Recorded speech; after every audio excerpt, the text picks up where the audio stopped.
भेरगाव ओनसोलनिफ्राय थांनाय गोलाव बोसोर बड'लेण्ड सोमावसारनायाव बाहागो लानानै गोबां सुबुं बाहाय मुंख्लं जालांदों आरो माखासेया रुंसारि जादों। बिथांमोनखौ सन्मान होनो थाखाय बिथांमोनखौ मान होनो थाखाय भेरगाव आन्चलिक एबसु आरो भेरगाव रिजनेल स्पर्ट्स एस'सियेसना बोसोरफ्रोमबो बेहाय जोलुर बादायलायनाय खुंदों आरो बेबो उमेन आइजोफोरनि जोलुर बादायलायनाय बेयो जोबोद बाख्नायथाव।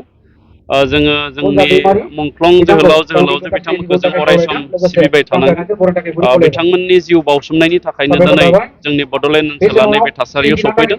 दा बेखायनो जायखि दोलोआव थाया मानो जायखि संगठनाव थाया मानो जोंनि मुंख्लंफोरखौ जों सिबिनाया खम जानाङा। दा मुंख्लं सिबिनायनि माखासे राहा माखासे स्कप जों लायो। दा थिग बिदिनो नैबे भेरगाव ओनसोलाव बे जोलुर बादायलायनायनि गेजेरजों भेरगाव ओनसोलनि मुंख्लं जोहोलावजो बिथांमोनखौ सिबिनाया जोबोद मोजां जादों आरो भेरगाव ओनसोलनि गुबुन गुबुन माहारियारि आफादफोरा जेरै राभा स्टुडेन्ट इउनियन आसा बायदि बायदि आफादा बे जोलुर गेलेनायखौ बिथांमोना समर्थन खालामदों। बेबो मोनसे जोंनि खौसेथिनि मोनसे सिनायथि।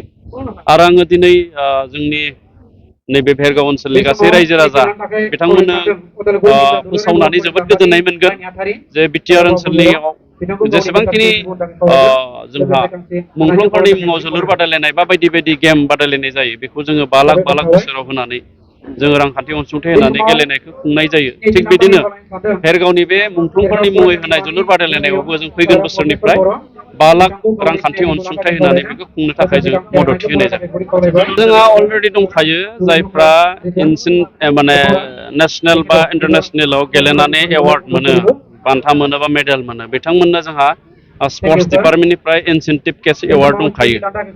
बिथांमोननो जोंहा थिग गैया थि खालामनाय जायाखै नाथाय बोसोरै जोङो इनसेन्टिभ केस एवार्डखौ होनाय जायो। आरो जायफ्रा नेसनेल लेभेलाव बा इन्टारनेसनेल लेभेलाव गेलेनो थाखाय सायख'जायो बिथांमोननो आंनि स्पर्ट्स डिपार्टमेन्टनिफ्राय नङाब्लाबो जायगानि एमएलए बा एमएलए बा मन्त्रि बिथांमोननि गेजेरजों बिथांमोना एसेब्लाबो रांखान्थि अनसुंथाइखौ होनाय जायो। नाथाय बे थोजासे नङा थेवब्लाबो बेखिनि अनसुंथाइखौ जोंनिफ्राय होनाय जायो।